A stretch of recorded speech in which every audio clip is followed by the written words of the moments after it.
Bonjour à tous. Aujourd'hui, on part en mission. On va suivre un message top secret, un message urgent qui file à toute vitesse à travers notre corps. C'est parti pour l'incroyable voyage d'un signal de douleur. Sérieusement, on s'est déjà posé la question, comment est-ce possible qu'une toute petite piqûre puisse lancer une alerte qui traverse tout le corps pour arriver au cerveau en une fraction de seconde? C'est une véritable course de relais neurologique et ça va à une vitesse folle. Alors, accrochez-vous, on suit ce message. Imaginez-le comme un colis ultra urgent, avec la mention livraison immédiate. La destination, le grand quartier général, le cerveau. Mais attention, son trajet est tout sauf une ligne droite. C'est un véritable parcours du combattant. Et le premier grand arrêt de notre colis, le premier checkpoint, se passe juste là, dans la moelle épinière. C'est le premier grand centre de tri de son voyage. Plus précisément, ce point de rendez-vous, c'est ce qu'on appelle la corne dorsale. C'est là que notre premier coursier, le neurone qui a senti la piqûre, doit absolument passer le message au suivant. C'est un passage de relais, et il est capital. Et ce passage de relais, c'est une chorégraphie millimétrée en 3 étapes. D'abord, hop, le premier neurone libère des petites substances chimiques pour activer le second. Ensuite, et c'est super important, le deuxième neurone traverse tout de suite de l'autre côté de la moelle épinière.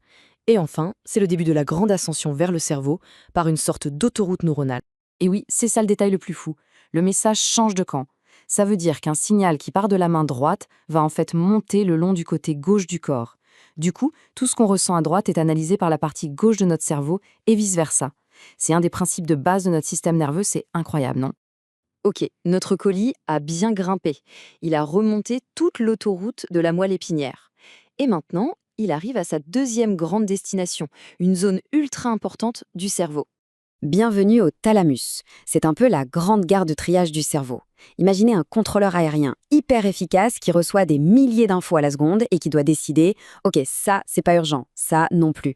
Mais ça, c'est une alerte rouge, il faut prévenir le grand boss tout de suite. » Et c'est là que tout se joue. Si le thalamus décide que notre message de douleur est prioritaire, alors il passe le relais à un troisième et dernier courrier, un dernier neurone. Sa mission, la dernière ligne droite. La livraison finale. La tension est à son comble. On y est presque. Le colis est sur le point d'arriver à destination. Mais attention, ce n'est pas une simple boîte aux lettres. L'adresse finale, c'est une carte du corps très spéciale qui se trouve dans notre cerveau. Et sa représentation est, elle est assez bizarre, on va voir ça. Cette destination finale, elle a un nom un peu compliqué, le cortex somatosensoriel.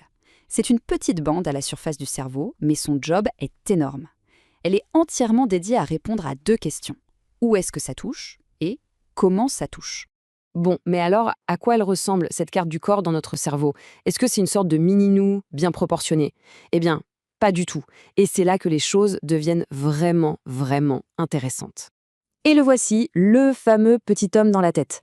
Alors non, ce n'est pas un monstre, c'est une représentation visuelle de la place que chaque partie de notre corps occupe sur cette carte cérébrale. Et comme on peut le voir, c'est tout sauf proportionnel. Mais pourquoi ces proportions étranges? Eh bien, la réponse est toute simple. La taille sur la carte dépend du nombre de capteurs. Nos mains et notre visage sont littéralement bardés de capteurs. Ils sont en ultra haute définition.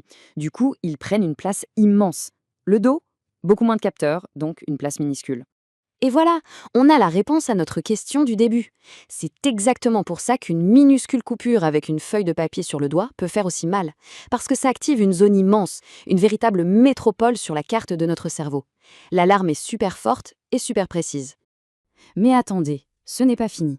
Le voyage de notre signal de douleur est un peu plus complexe. Il ne va pas juste à un seul endroit. Une fois au cerveau, il se divise et prend une deuxième route, une route qui va toucher nos émotions. En fait, le signal se divise en 2. Pendant qu'une copie part vers la carte GPS pour dire où ça se passe, une autre copie est envoyée en express au centre de l'émotion. C'est ce qu'on appelle l'écho émotionnel. Et ça, c'est vraiment le point le plus important à comprendre. La douleur, ce n'est jamais juste une information physique, c'est une expérience totale. Il y a la sensation physique, le « aïe, ça pique », mais il y a aussi toute la partie émotionnelle qui va avec. L'énervement, la tristesse, l'anxiété, les 2 sont inséparables. Bon, on a vu comment le corps est une machine incroyable pour envoyer des signaux d'alerte. Mais ça soulève une dernière question, non? Si le corps est si bon pour envoyer des signaux de douleur, est-ce qu'il a aussi des moyens de les gérer, voire de les bloquer? Et comment est-ce qu'on peut l'aider à le faire? Penser à ça, c'est déjà commencer à prendre soin de sa santé. Comprendre comment tout ça fonctionne, c'est le premier pas pour agir sur notre propre bien-être.